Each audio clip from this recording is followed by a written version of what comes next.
بسم اللہ الرحمن الرحیم۔ السلام علیکم۔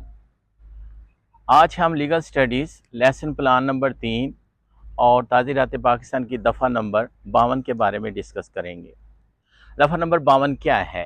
کسی ایسے امر کے متعلق یہ نہیں کہا جائے گا کہ اسے نیک نیتی سے کیا یا باور کیا گیا ہے، جو بغیر ضروری احتیاط یا توجہ سے کیا گیا ہو یا باور کیا گیا ہو وہ نیک نیتی میں شامل ہوتا ہے۔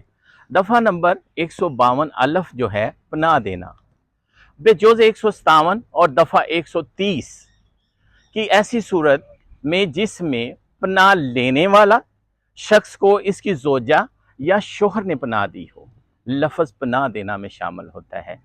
میں کسی شخص کو گرفتاری سے بچنے کے لیے جائے پناہ، خوراک، پینے کے لیے پانی، چیز، رقم، پوشاک، ہتھیار یا گولہ بارود یا ذرائع رسل و رسائل فراہم کرتا ہوں، یا کسی شخص کو کسی بھی طریقے سے خواہ وہ دفعہ ہاذا میں مذکور قسم کا ہی ہو یا نہ ہو، آنت کرنا شامل ہے۔